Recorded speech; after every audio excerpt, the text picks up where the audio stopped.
Mic testing. Hi everyone, I'm Kashish Mittal. Welcome to One Person Army, how to be the first security engineer at a company. Before I start, quick disclaimer.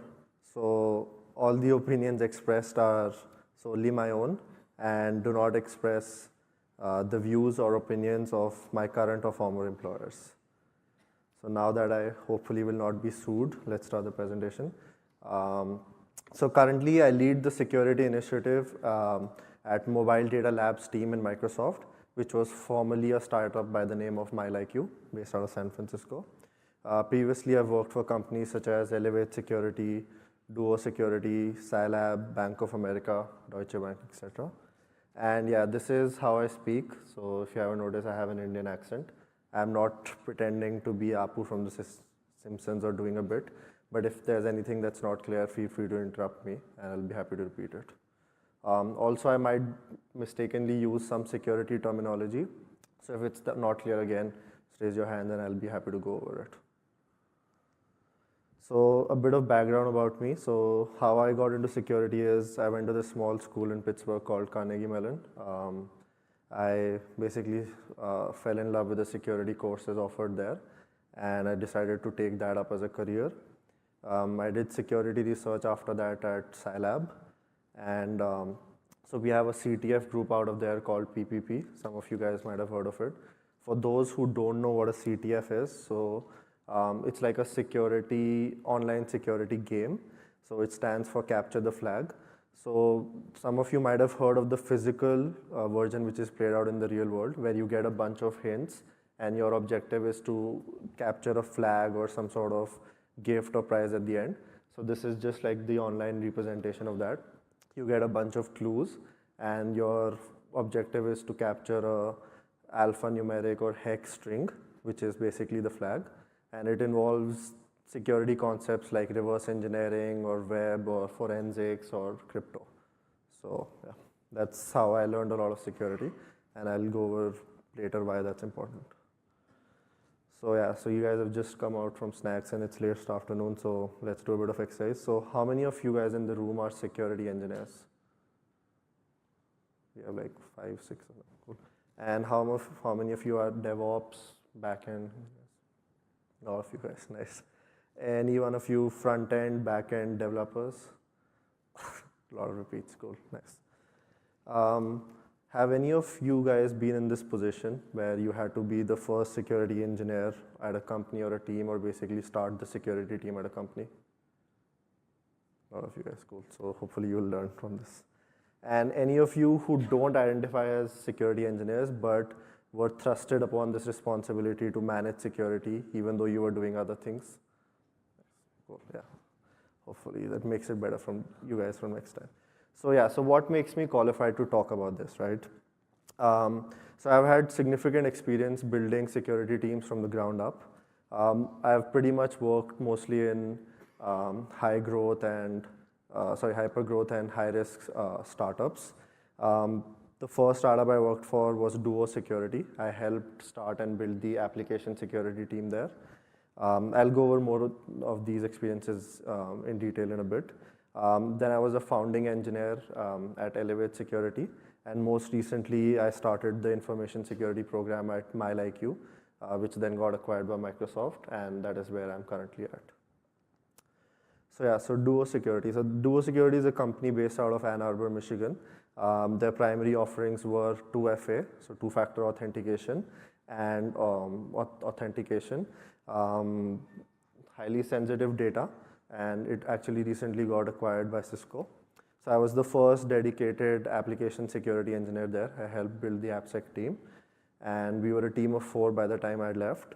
So helped instill some of the SSDLC principles, so basically secure software development lifecycle, and things included stuff like threat modeling, design reviews, code analysis, both static and dynamic, security assessments, which is like an internal pen testing, and bug bounty programs. From there, I worked at Elevate Security, so I was one of the founding engineers. So at Elevate, we were trying to build a security awareness and behavior change platform.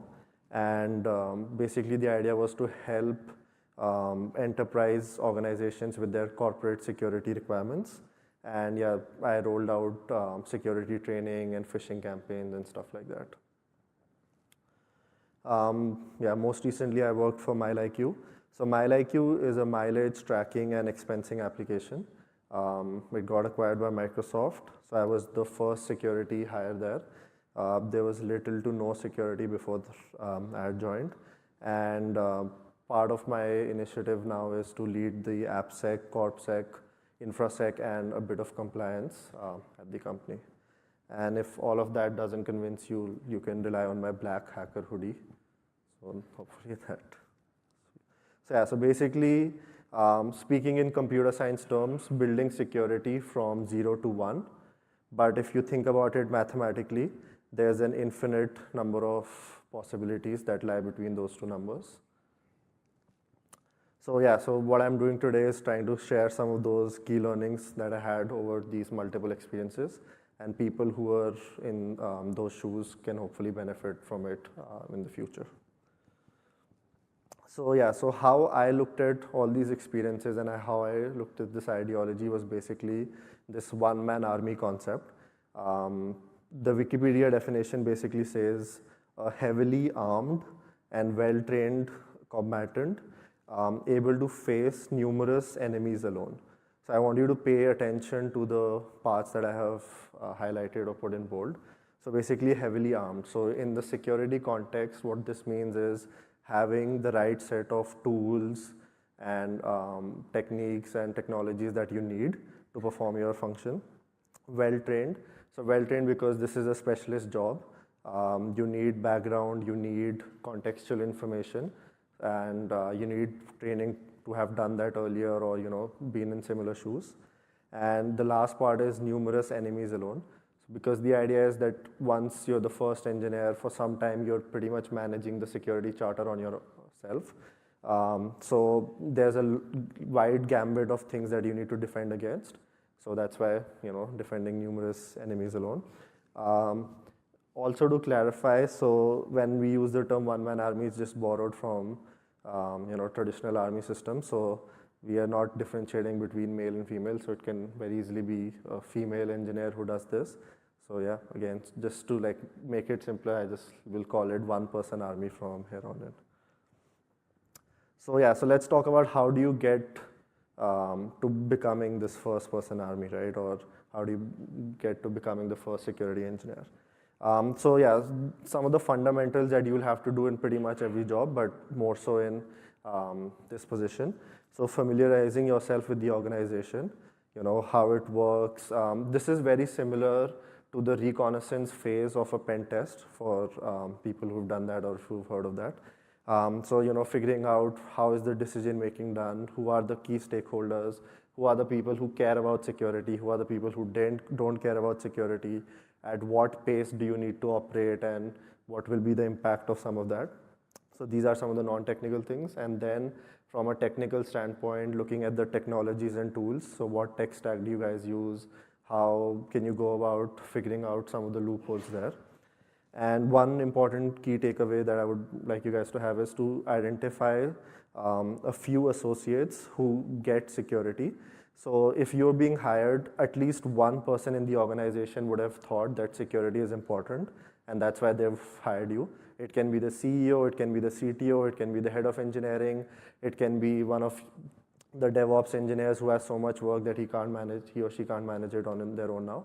So whoever this person is, try and have a good relationship with them, because they'll act as your ally and they'll help double down on your security asks.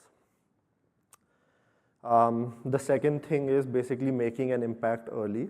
So when you join as a first security engineer, you need to show them the value of why it was a good idea to hire you. The assumption is that they already understand the value of security, that's why you were hired, but you can show your merits or your contributions. My personal recommendation is to first go after the low-hanging fruit. So things that cause a big impact but are not that hard to find or fix. So maybe like 3 to 5 things that you can find in the first 30 to 90 days. So I'll give you examples of some of the things that I have experienced in the past and how that impacted. So again, without taking names of any company, so one of the organization I joined, they were allowing people to use personal emails, which is standard in startups, to access customer data. And there was no two-factor authentication. And the password hygiene was pretty horrible, to be honest. So what that meant is that a simple phishing email, not even a targeted one, could compromise our entire data set for our customers. The other thing that happened is because it's personal emails and it's beyond the organization's control, there's no way for you to monitor what they are doing on their own time. So that was one case. So one very simple fix here was to eliminate all those personal emails. Everyone in the organization already had an organization email by that time. The domain was already owned, so it was just a matter of removing the bad practices that had been earlier and nobody cared about them. The other thing that I saw is that account takeover was actually really easy and almost undetectable because, again, it's not organizational emails. So preventing that, forcing them to use a standard email suite, whether it be Microsoft Outlook in this case or any other one. One of the other experiences I had was that all our code was hosted on GitHub. And if you guys see, there's options where you can irrevocably delete all your code. And that's options available to admins and super admins in GitHub. So a bunch of the team had the super admin privilege. They had a shared account where we couldn't even look at the logs to figure out who had accessed that shared account. And the option to irrevocably delete all our code was, the access was given to them. So again, that would have meant that overnight somebody just deletes all our code and we don't have it back. So the fix here was basically first unchecking that option because only in very rare cases a few people would need access to such an operation. The other thing was building some sort of hacky/patchy access control. It was not fine-grained or granular as an RBAC system, but still better than nothing, saying like, okay, these are a few of our super admins. Their emails are secure. We have 2FA there, so hopefully they will not get compromised. And once that happens, then this operation is secured and our code base should exist as long as we want it to. The last one was extract all our customer data, including PII. So this is pretty much one of the worst things that can happen to you as a startup. So, that dreaded email that somebody sends you saying, hey, I have all your data, or I have deleted all your data from your servers, I have it, and transfer me XYZ Bitcoin. Otherwise, you'll never see it back. So, so preventing against that, keeping a copy.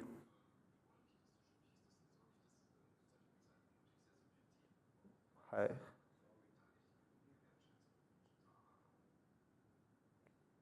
That's okay.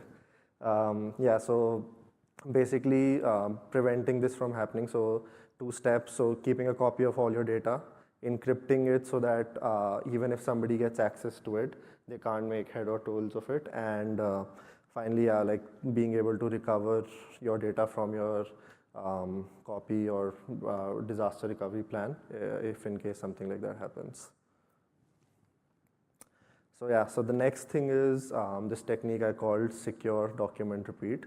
So there'll be a lot of cases where you'll see stuff being done insecurely, and it won't be very hard for you to find it. Once you find such stuff, so you go about securing one instance or one variation of that, and you document it, and then basically repeat this process for all such insecure stuff that you can find. So there are a few key elements of why we want to do it. So before we go, let's talk a bit about examples. So for example, some of you guys might be on the Azure stack. So before the security engineer is hired, people might be spinning up VMs or Azure subscriptions in a non-secure manner. So exposing your ports to the internet which do not need to be there, or allowing access to that subscription to people who don't want or who don't need it. So basically forming a set guidelines of, okay, this is how we want you to spin up Azure VMs or Azure subscriptions in the future, and then documenting it there. and sharing it with all the relevant stakeholders. So the idea here is that, and the same principle applies for like if you guys want to store your data, because there are so many different databases in which your data can be stored. So you want to provide like a abstract consensus of data storage guidelines, which can be applied to any other data storage that the team might want to use.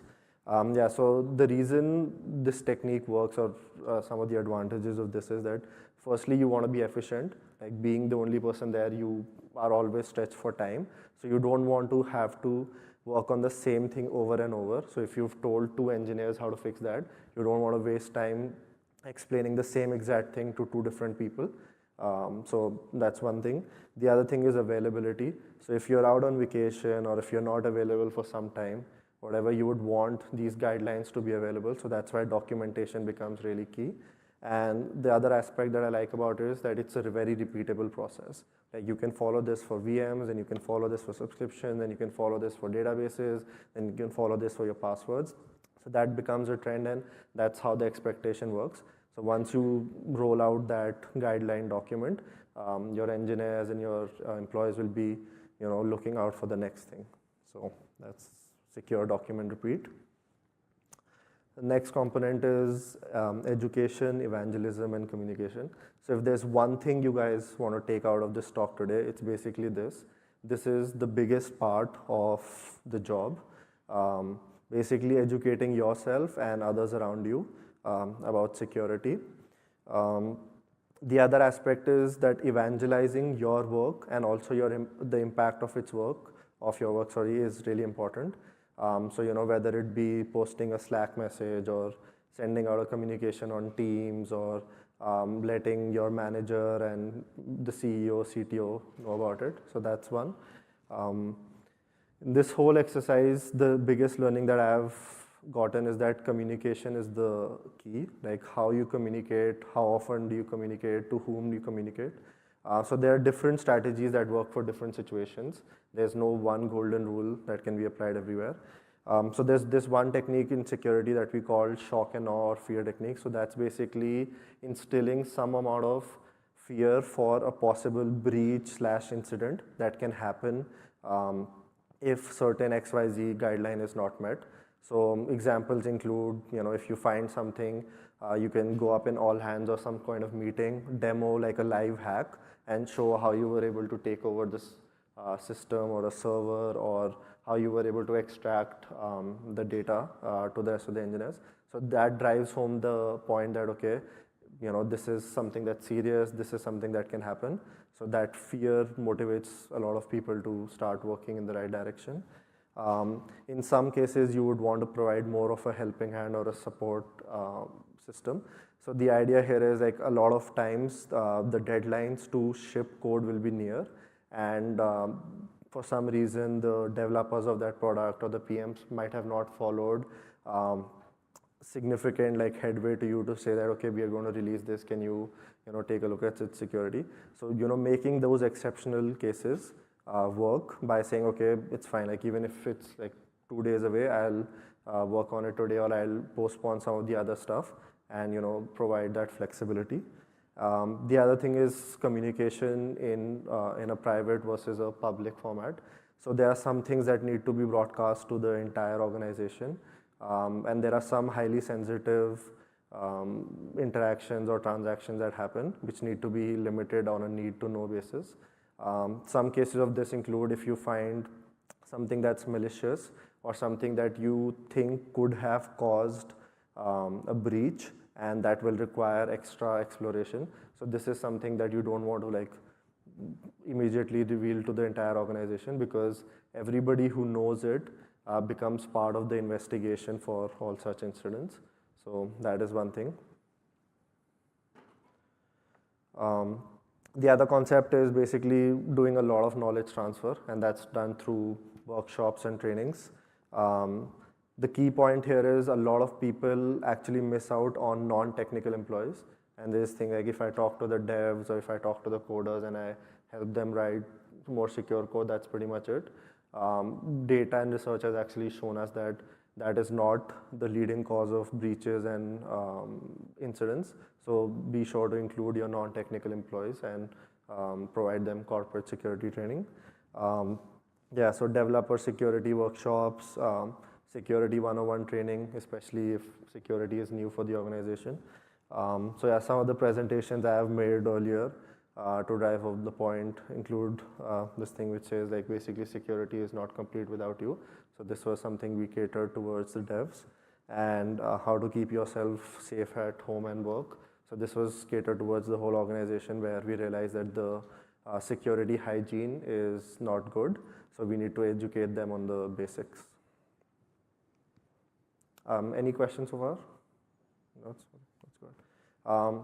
So the next thing is developer empathy. So yeah, this is one of the quotes one of the engineers at my previous organizations had laid out to me. So basically saying that, like you've just come in from random, we didn't have to care about security anymore. So like, why are you bothering me now? So the key learning there is that because it's new for them, you can't really impose it saying now I'm here, so now you just have to follow my guidelines, or this is something you have to do. The other thing that is very specific to startups is that it's a high intensity job with strict deadlines.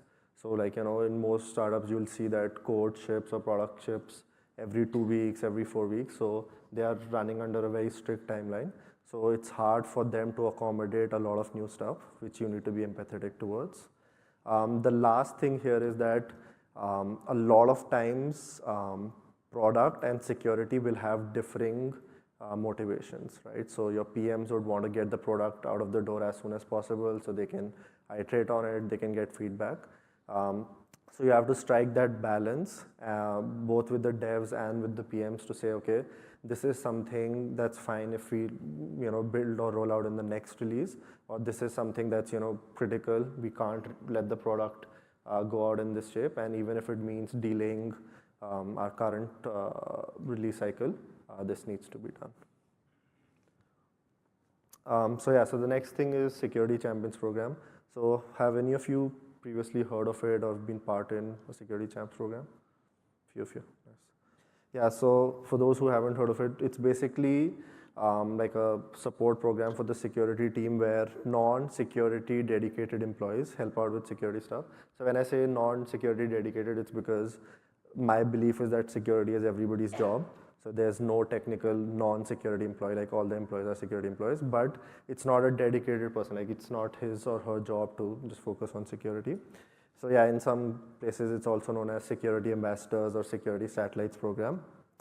So the concept is very similar to the police of a state or city asking its citizens to be its eyes and ears. And yeah, again, my recommendation is to include both your technical and non-technical employees. The caveat here is, in most cases, it works better if there is no pre-requirement for the security champs to already be a certain level proficient with security. The criteria I go by is pretty much enthusiasm. Like if they have time and they are willing to work on this, that's pretty much my requirement. So how you go about doing it is like build a security champ squad. Ideally, you would want at least one security champ per team. If you guys are geo-located in different places, so for example, we have offices in Redmond, Sunnyvale, San Francisco, Bangalore. So you would want one security champ in all of these locations, so you have more visibility into your remote offices. And yeah, roughly like one security champs per 20 to 30 full-time employees, because you would also want to limit the burden on the security champ to manage their peers. Hypothetically, if you have 1 per 100, there's no way the security champ would be able to manage 100 of his or her peers in that manner. The other component of this is what we call the executive sponsor. So basically, this is someone higher up in the chain, the leadership team or the executive team, who has organizational power and who has buy-in to your idea. So who can help navigate those relationships with you, or help navigate the resources that you need in this time. So yeah, so what do the security champs do for you, right? So the most important thing is that they act as the first point of contact between the individual teams and the security team. They would ideally help you drive security improvements within their team and the products that they're working on. So because it's something that we want it to be two-way, so engaging the security team as and when needed, or when they uncover a rock where they think it's security critical stuff. The other thing is you would want them to slowly but gradually improve their security awareness, their security level. So the key here is that it has to be catered on their interest and their functionality level. So it's unrealistic for me to expect a sales engineer to write safe SQL queries, or similarly some DevOps engineer to work on W2 phishing scams. So basically looking at what functional area they work in and also what their interests are, and providing them opportunities to get trained accordingly. The idea that we recommend is roughly the security champs spend 10 to 20% of their regular time working on security specific stuff.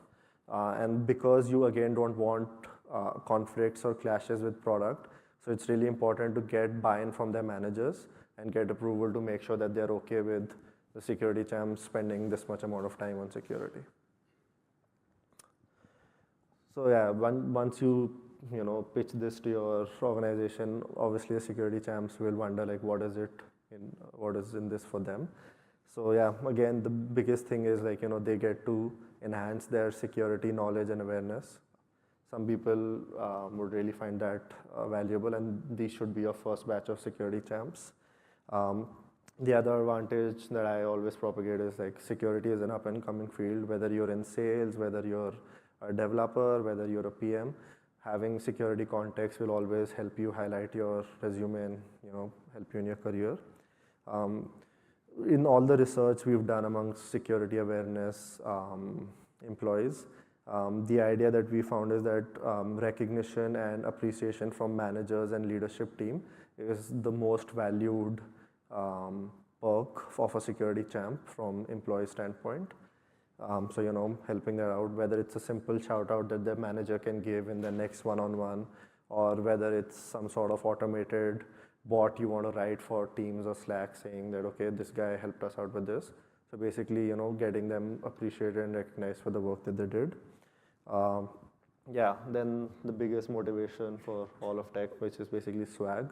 So, you can give them a fancy t-shirt or a hoodie which just says, okay, I help keep XYZ organization secure, or I'm a security champ, whatever you guys find active. Stickers to put on their laptops, other goodies that they can use. So yeah, I have personally used free food during the meetings as a big motivator.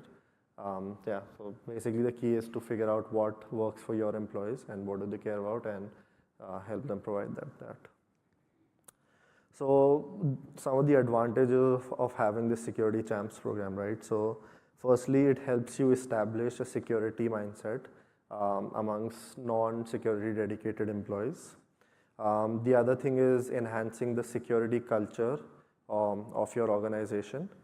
And finally, it helps you scale security. So as one or two people or a small team, it's hard for you to have eyes and ears throughout the organization. And as the company grows, you would want more people working on this or figuring this stuff out. So yeah, so next thing after security champs is automation and alerts. So it goes without saying, like if it's a one-person team or small team, you don't have enough time to look at everything. You can't operate a SOC, so basically a security operations center, and you can't monitor tools 24/7. So what you can do instead is set up meaningful alerts that get pinged to you. We have similar concepts in DevOps, such as using tools such as PagerDuty, etc., which give you insights into when you need to take action, and set those thresholds where you can take meaningful action whenever you get prompted. So if you received 100 alerts but none of them are meaningful or actionable, it doesn't really help you out. So set the threshold where it actually needs you to take some active action, because again, your time is limited. So the next concept is basically build versus buy. So what things do you need to build on your own, and what things can you just buy and use out of the box? Yeah, so this is a key balance to figure out. Um, for most of the things that you want to do in the first year, there's no need for you to reinvent the wheel unless you're working for some R&D type company where you have to build a new product. Um, a lot of the products that you can buy will work off the shelf from you, so you can just leverage that. And then that way you can focus your time and attention on specific stuff which is unique to your organization or which is a problem that might have not already been solved. So I'll give a couple of examples pertaining to Azure. So I'm presuming a lot of you are using the Azure stack given you're here at Build. So the Key Vault is one such example. So it's a one-stop solution for you to store your secrets, your passwords, your keys, your certificates, sharing them amongst your developer team if you need to give somebody temporary access. So all of this is taken care of with the Azure Key Vault. It provides you a bunch of built-in tools and processes such as encryption and RBAC, so you can leverage that for credential management. The other is the Azure Security Center. So this basically provides you functionality around threat protection. So stuff like DDoS or other attacks, so it'll be able to detect them on their own and thwart most of them, and then basically send you an alert saying, I saw a UDP flooding attack, or I saw this attack and I basically blocked it. The third thing is databases. So Azure provides you a suite of databases that you can use. So Azure SQL, Azure SQL Warehouse, other things such as Cosmos, Kafka, so all these things. So basically, again, instead of relying on an outside database where you'll have to encrypt the communication, you'll have to encrypt the database, you can use these tools and they provide you functionality either built in or it's just a button that you have to toggle on and off. So again, saving you a bunch of time and effort. And there are other such controls that you guys can leverage. So the idea here is that if any of these tools work for your use case or functionality, always prefer to rely on them, even if the cost factor is slightly more than some other tool that you're looking at, because in the long run, it will save you a lot of time that you will be able to then focus on other edge cases or other things that don't work for you out of the box. So yeah, so this is this technique called the iPad signing technique, which we funnily call in the security term. So this is what one of my mentors had taught me. So the idea here is basically there might be some situations where you have a certain point of view saying that this is a mission critical thing where we don't want this product to go out of the box, or this is a security risk that we cannot ingest, and you bring it up to the appropriate stakeholders, but they are not willing to work on it or fix it because of a varied number of reasons. So one of the strategies that you can use is to ask them to sign off on that risk, right? So basically saying that, okay, I've told you that this database is not encrypted and anyone can break in, but you're not willing to encrypt it for me. So are you willing to ingest the risk that somebody will come and steal all our data or the likes of it? The caveat here is that this is a sword you can't use multiple times. Like you can't go to every meeting and say, okay, if you don't do this, like sign off on this. Like this is something you have to use sparingly, but it's really effective because nobody would want to ingest that level of risk. And when they see that you're serious about it, like that generally drives the point across. So I've never had to go to any step beyond the iPad. Like if I show up with a meeting with that, that's pretty much sufficient to get it done. So that's that. Yeah, so, and ultimately, hopefully, it will also help you get buy-in. So it's not like just a sword that you're hanging around the head. So basically, being able to explain more, and once they understand the organizational risk that they can't consume, so then you generally get more buy-in. One thing I'd like to point out here for all the people who've been in these shoes and would do it in the future. So there is this unfortunate but true reality in our industry. There have been cases where people have gotten into trouble because they highlighted the things which the organization did not want to get highlighted, or they brought to notice some of the things which were supposed to be kept under the carpet. So my recommendation to you guys is to always safeguard yourselves. Make sure you point it out to the right people. Ultimately, you are accountable as security engineers to make the organization more secure. And there might be the odd cases where certain people are not in favor of that. So just make sure like you guys are protecting yourself from any possible action that might be taken. So we talked a lot about the AppSec and InfraSec initiatives. So let's talk a bit about the CorpSec initiatives that you guys can take. So I spoke about this earlier, but I want to drive home this point another time, which is basically to say that most of our attacks are still happening through phishing and human errors, or basically things that your employees were not aware of. So make sure that corporate security or your employee security is also high up on your priority list. So one of the things I'd like to discuss is phishing. So in most of the organizations, you would have seen some sort of phishing attacks. So earlier, the idea that was believed is that 2FA, so two-factor authentication, was sufficient to thwart phishing. But recent research has shown that that's actually not true, because the primary reason why people were entering information into a fake website or a fake page was because they were not able to differentiate between what is genuine and what is fake. And so an attacker can leverage the same thing for that second factor. So the example is, let's assume you get a code on your app, like the Authenticator app or some other app. The attacker can also ask you to provide, can ask an employee to provide that, and employees have fallen prey to that. So there's this new standard that we like to use, which is basically called FIDO, F-I-D-O, so Fast Identity Online. So one of the products that it has embedded is these things called YubiKeys. Some of you guys might have seen it, like it's embedded into your laptop and you tap it to authenticate. So how this helps, or how this has reversed the paradigm, is that it basically makes the website authenticate to the key for the YubiKey or the protocol to release the secret in that case. So instead of the user authenticating to the website, which can be fake or real, it's the website that authenticates to the key. And in this case, how it helps is that whenever you have a fake login page or something where the credentials don't match or the domain doesn't match, the YubiKey will not let the credentials be triggered. So it pretty much eliminates phishing from that point of view.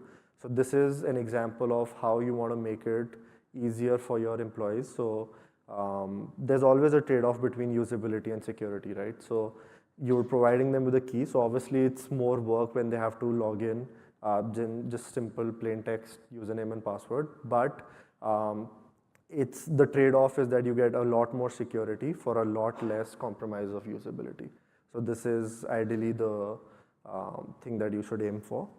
The other thing is passwords. So till passwords go away, we have to make sure the hygiene is there. So the basics, such as telling people not to write them down on their notebooks and not to share them amongst different people, make it really easy for them. So one of the things I like to do whenever I join a new organization is make sure a password manager is rolled out, and if not, then roll it out as soon as possible.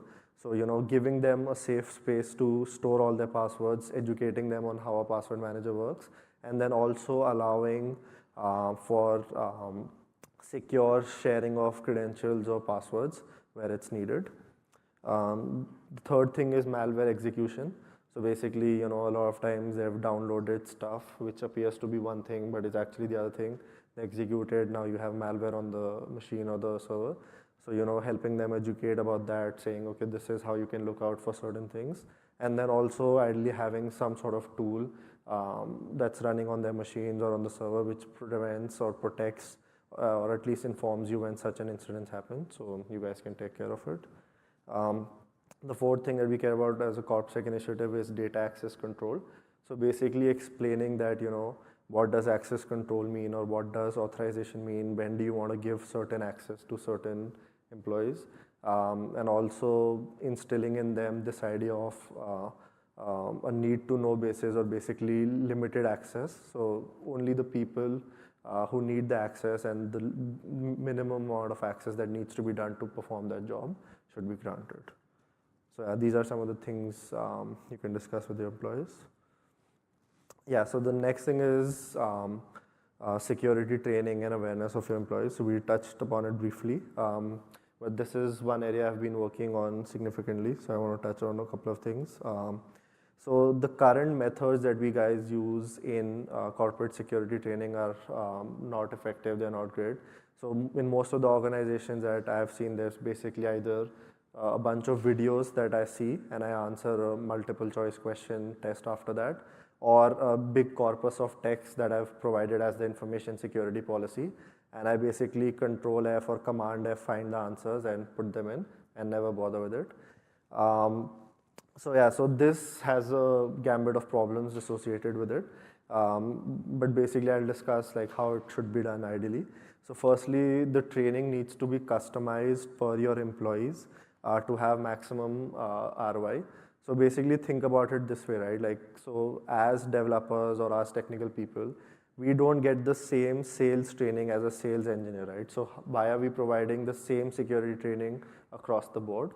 The other thing is, so if I bring in a DevOps engineer who already knows a lot about syscommands and operating systems, and I start with the basicest of security things which they already know, I'll lose their interest really quickly.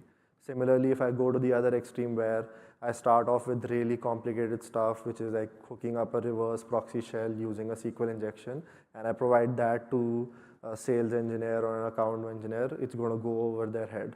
So again, you'll not get your point across. So that's why it needs to be customized per the function that they perform and also the security awareness level that they are coming in at. The other thing is to basically motivate your employees to care about security. We've discussed a bunch of ways in which you can do that, but yeah, ultimately that's one of the things you have to nail. One other thing we've observed is that active and experiential learning helps drive retention. So instead of just sitting and watching a one-way stream of whether it's text or whether it's video, that will not last as long as whether you help them engage in an exercise or sit them together in a group and discuss what are the various ways in which the organization can get hacked. So basically, medium in which there's two-way interaction. So that's more likely to get them retention. And one of the things that we've tried and successfully rolled out is CTFs. So as I had mentioned earlier in the talk, basically security puzzles that you can ask your employees to play, or you can organize like a fun CTF night around it. Yeah, and there are a bunch of resources online which you can use. If you're interested, let me know, I can point you to some of them. And yeah, so this is one of the last things I wanted to cover. So this is basically what you can look for before you say yes to that job. So one of the critical things is basically alignment with upper management, making sure or trying to understand what is their motivation of doing security. Is it that they really understand the inherent value in it, or is it something that was shoved down their throats by their superiors, or is it something that they need to do because of meeting an XYZ compliance certificate, or is it because some of their customers have started asking for it? So what is the motivation of why they want to do security now, which wasn't there earlier? The other thing is goals. So basically, what are they looking to accomplish in terms of security in the next 3, 6, 12, 24 months?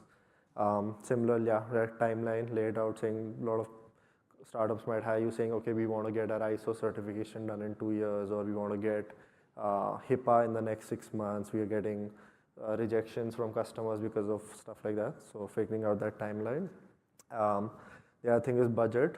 So basically understanding, okay, even if you're going to be the single security engineer, like how much budget do you have to play with?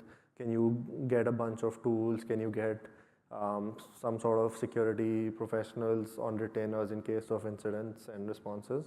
So stuff like that. And yeah, lastly, basically headcount. So how do they see the security team expanding? Do they expect you to be the only person to work on it for a significant amount of time, or do they have headcount to hire more people?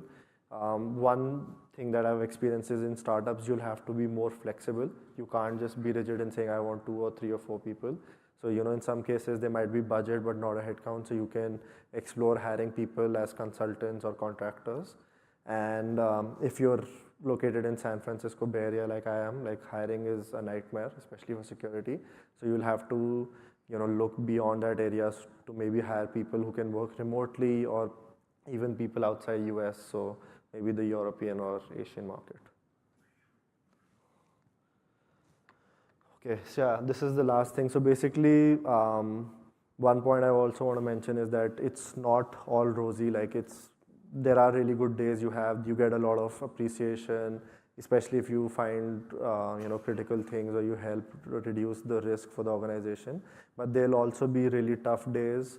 There'll be times when you'll be frustrated. You would have been working on a particular product for like 6 months and trying to fix it and make it secure, and you'll find out in the next 6 days that it's no longer even working or it's not part of the company roadmaps. And this is evident more in startups because of the inherent nature and workings of startups. So you have to be prepared for that before you take up the gig. And yeah, finally, basically remember the goal or remember your motivation of joining. So you want to secure the organization to the best of your ability and the resources that you have. And as long as you keep making inroads into that, you'll be fine. Any questions? No? Looks good. Yeah. Yeah. This is the end. Thank you. Questions?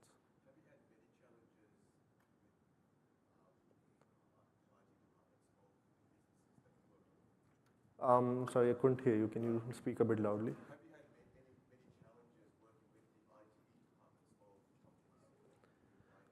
Sure. So basically, generally, there's two categories, right? In some organizations, the security team belongs to the IT department or reports to it, or one with the other. And there are other organizations where it's different. So places where it belongs within the organization, you have less of like a headbutt situation because it's your colleagues or your peers, and generally, if there's conflict of priorities, you can escalate it to the same person who manages both the IT and security. In cases where it's different, yes, it has happened. So some examples are basically looking at IT security stuff. So like asset management or inventory management would be one of them, or some of the things around insecure IT practices, like plugging in USBs or handing off devices without checking them, or allowing devices on the network and stuff like that. So yeah, so again, just like with other departments, my recommendation is basically explaining the risk to them. Generally, they're of a more technical nature, so it's easier to explain like the security fundamentals that's going behind it. So for example, if we take asset management, right? So one of the things that you can explain to them is that if we don't have visibility into what all devices we are issuing or what all is being connected to the network, it's hard for me to secure that, or come day of the audit, it's hard for me to claim that I know, what all is there. So, can you help me out with this, or can you help me provide this, stuff like that. So yeah, that's just how it works. Yep.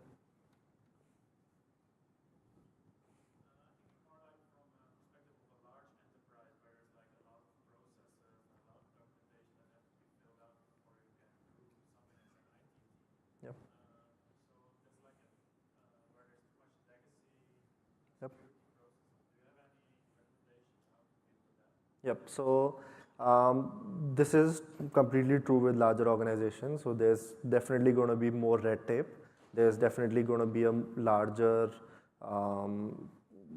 time from when you conceptualize the idea to when it can actually go into execution. The counter of that, or the advantage, is that they don't also expect you to work at such a rapid pace, which might be there in 300, 400, 500 people, big startups, right? So that is a given. So what you can leverage there is basically, firstly, set your expectations accordingly. Like if I join a big corporation, even to say like Microsoft, right? If I want to instill a new paradigm, I would not expect it to be done within a month, right? I would expect it to be rolled out gradually. The other thing I have used partially successfully is basically doing like a POC. So, maybe rolling it out to a team or an organization, show the benefits, and then roll it out to the rest of the organization. Because my experience basically has been that they want to reduce the risk, right? So me ordering 300 YubiKeys versus ordering 30,000 YubiKeys, that's where the difference happens, right? So if I can order 300 of them, show the use case, and show the value proposition, then I'll have a much easier sell to sell the other of the 29,700 of them. So yeah. You had a question?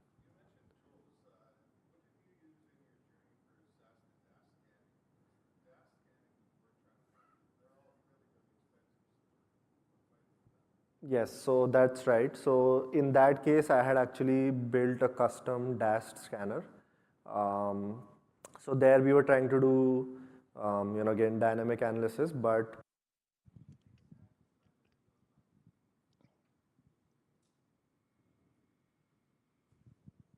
If you have further questions, could you please come up to the microphone? You should be on.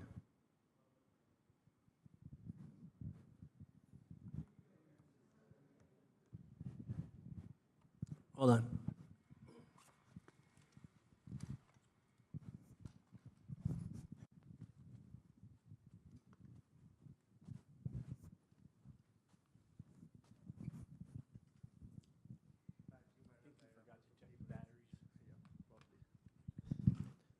Yeah. So basically, we were building all the code in Python, and if you use Python, you would figure out it's a nightmare for dynamic analysis because of its inherent nature of being so dynamic. You can literally allocate anything to anyone else. So what I did basically there is this technique called control flow integrity, and we built a dynamic scanner based on that. But yeah, so to your point, so what I would recommend is, for the time being, you can also use some open source stuff if that works for you. So that's one alternative. The other thing is you can use trials uh, from organizations, and if as long as you're in a small team, they're generally okay to work with you in terms of budget. For example, like I know at one of our previous organizations, we used to give our product out at 50% discount to smaller organizations because we knew their budget, or we knew like they are, for example, other non-profit organizations. So yeah, so that's one other thing you can explore. Any other questions?